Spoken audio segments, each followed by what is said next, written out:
Pour des raisons d'ergonomie et d'optimisation, il est intéressant de pouvoir réunir toutes les informations sur un même formulaire. Mais plutôt que de les afficher toutes en même temps, il est plus judicieux de faire apparaître certains détails seulement sur demande. Ainsi, la vue est plus dégagée et les données sont plus faciles à traiter. Sur l'exemple illustré à l'écran, nous travaillons sur un formulaire certes déjà épuré, mais il existe à titre d'exemple pour la conception de la solution. Il permet de naviguer au travers de certains pays de l'Union européenne, comme vous pouvez le voir. Pour chaque pays, l'utilisateur peut accéder à 3 statistiques différentes sur les mœurs, sur la population et sur la répartition de cette population par tranche d'âge. Pour cela, comme nous l'avons fait, il clique sur l'une ou l'autre case d'options dans ce cadre qui est placé sur la droite du formulaire. Et c'est ainsi, sur demande, que ces données se chargent dans le sous-formulaire et remplacent les précédentes. Pour aller droit au but, nous suggérons de baser l'étude sur une base de données hébergeant déjà ces informations et accueillant les formulaires à permuter dans un formulaire parent. Et comme toujours, cette base est offerte au téléchargement depuis le site bombache.fr. Une fois que vous aurez ouvert le formulaire FPI, vous constaterez qu'il permet simplement de faire défiler les noms de pays qui sont recensés dans la table qui est nommée pays. Il est effectivement doté d'un sous-formulaire vide pour l'instant et d'un groupe de cases d'options pour choisir les statistiques à y afficher, bien sûr en corrélation avec le pays en cours de consultation depuis le formulaire parent. Le volet de navigation sur la gauche de l'écran indique que cette base de données est faite de 4 tables, de 3 requêtes, ainsi que de 4 formulaires. Les 3 autres tables sont celles des statistiques par pays. Elles sont toutes reliées à la table parent pays. Vous pouvez le constater en activant l'onglet Outils de base de données et en cliquant sur son bouton Relations.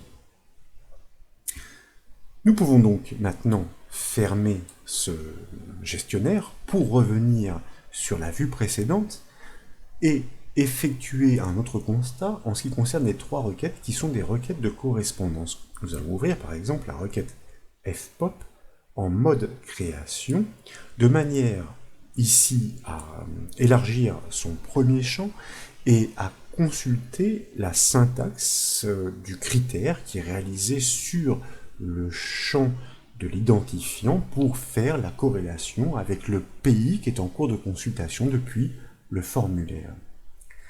Justement, les 3 formulaires qui se nomment respectivement fmers, fpop et frepart, eh bien, sont construits sur ces 3 requêtes respectives. Ils ne sont donc pas destinés à être exécutés seuls. Ils doivent livrer les statistiques contextuelles selon le pays en cours de consultation et en fonction de la case d'options cliquée par l'utilisateur.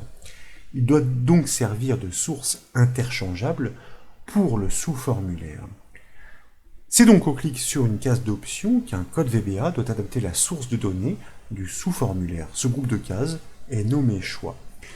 Je vous propose de revenir sur le formulaire FPI à gauche du ruban accueil, de cliquer sur la flèche du bouton affichage, dans les propositions de choisir le mode création.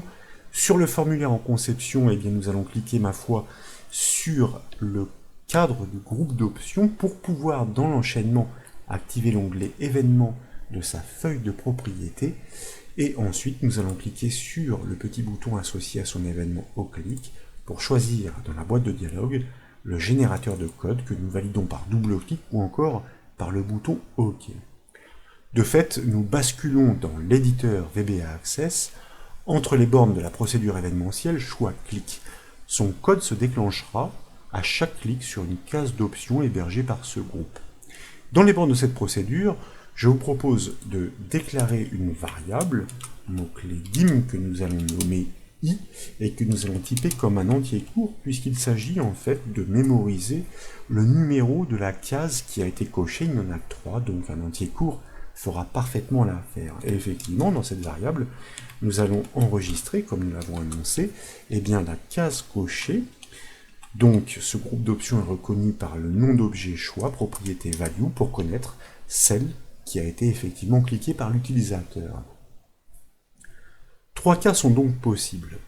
Plutôt que de construire une instruction conditionnelle relativement complexe, nous suggérons de dégainer un select case pour énumérer ces cas et agir en conséquence. À la suite du code, donc, nous engageons une instruction select case selon le cas, selon la valeur de la variable i que nous mentionnons.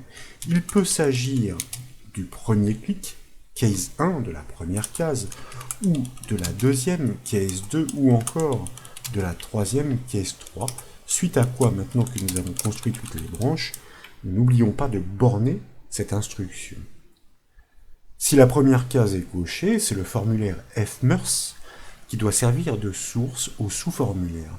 Puis, ce sont les formulaires fpop et frepart qui doivent être utilisés dans les deux cas respectifs suivants. Nous devons donc implémenter chaque branche du select case en conséquence. Ce que je vous propose de faire, en définissant la source de données du sous-formulaire, qui se nomme SF, vous pouvez le constater en revenant sur le formulaire en conception, en le sélectionnant et en consultant sa feuille de propriété. D'ailleurs, constatez que ici, en tapant le point pour accéder à ses propriétés et méthodes, et bien que la propriété source object est présentée de manière à pouvoir définir affectation égale sa nouvelle source pour que ce soit le formulaire fmers qui l'alimente. Je vous rappelle que celui-ci dépend de la requête, une requête de correspondance avec le pays en cours de consultation depuis le formulaire, donc nous obtiendrons bien, les mœurs du pays en cours de consultation. Et tant qu'à faire, il y a une zone rectangulaire qui est positionnée au-dessus de ce sous-formulaire, qui est là pour pouvoir afficher un titre, une explication des informations qui sont annoncées, qui se nomme d'ailleurs titre. Il s'agit d'une étiquette, et donc pour pouvoir changer son contenu, il ne s'agit pas de la propriété value, mais de la propriété caption. Et donc nous allons ici y inscrire l'information mœurs espace 2 points. Et nous devons faire de même, moyennant quelques adaptations, pour le cas où la deuxième case est cochée. Dans ces conditions, nous devons afficher les informations sur la population de ce pays émanant du formulaire fpop construit sur la requête qui lui correspond. Et nous allons adapter le titre, bien sûr, pour que l'utilisateur sache de quoi il est question lorsqu'il consulte ces informations. Et enfin, lorsque la troisième case est cochée, nous allons faire la corrélation avec le formulaire frepart, qui lui-même est construit sur sa requête dynamique, de manière à connaître les statistiques sur la répartition de cette population pour ce pays en cours de consultation depuis le formulaire. Maintenant, si vous enregistrez les modifications, que vous revenez sur le formulaire, que vous l'exécutez par exemple avec la touche F5 du clavier, et que vous cliquez sur l'une ou l'autre case à cocher, en l'occurrence ici pour le premier pays, vous pouvez tout simplement consulter les statistiques pour le premier cas, pour la population, ou encore pour la répartition de la population. Il en va de même, naturellement, si vous faites défiler les pays, vous voyez que les données changent, s'actualisent, puisque les requêtes qui ont été bâties en amont réagissent en corrélation avec le pays en cours de consultation pour connaître, pour l'Espagne par exemple, ses mœurs, sa population, à 46 millions d'habitants à peu près, et la répartition en fonction des tranches d'âge. Un petit défaut subsiste néanmoins. Au premier chargement, donc nous allons rouvrir notre formulaire FPI, le sous-formulaire est vide. Nous proposons de le caler sur l'une des sources de données. Pour cela, je vous propose de revenir sur le formulaire en mode conception. S'il n'est pas explicitement désigné, vous devez cliquer sur le carré grisé, qui est situé en haut à gauche du formulaire, plus précisément à l'intersection des règles. Dès lors, nous pouvons activer l'onglet événements de sa feuille de propriété pour pouvoir cliquer sur le petit bouton associé à son événement sur activation. Dans la boîte de dialogue qui suit, nous choisissons le générateur de code que nous validons par le bouton OK ou encore par double-clic. Et c'est ainsi que nous sommes de retour dans l'éditeur VBA Access, mais cette fois, entre les bornes de la procédure événementielle form current. Son code se déclenchera à chaque activation du formulaire, comme au chargement ou au changement de pays à l'occasion de la navigation au travers des enregistrements. Et là, dans les bornes de cette procédure, eh bien, nous allons récupérer un fragment qui existe, nous allons désigner une source arbitraire par défaut pour ce sous-formulaire sur, pourquoi pas, le formulaire des statistiques sur la population, nous adaptons le titre en conséquence, et bien entendu pour que tout l'affichage soit cohérent, nous allons recaler la case cochée sur la bonne, choix value égale 2, puisqu'en l'occurrence, cette statistique est la deuxième. Et maintenant, donc, si vous revenez sur le formulaire, que vous le fermez pour une simulation totale, que vous double-cliquez sur ce dernier pour le rouvrir, cette fois, au premier chargement, comme vous pouvez le constater, nous affichons effectivement pour ce premier pays, qui est l'Allemagne par ordre alphabétique, les statistiques sur sa population.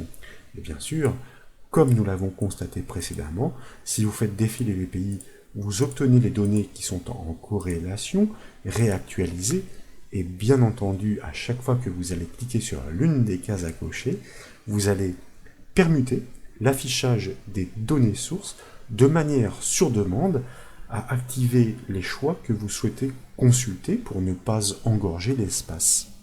Voilà donc pour cette nouvelle astuce VBA Access consistant à permuter les sources de données d'un sous-formulaire dans un formulaire parent. J'espère qu'elle vous a plu. Si c'est le cas, comme toujours, je compte sur vous pour mettre un petit j'aime à la vidéo et comme vous le savez, vous pouvez retrouver toutes les astuces et formations sur le site bombache.fr. Je vous remercie.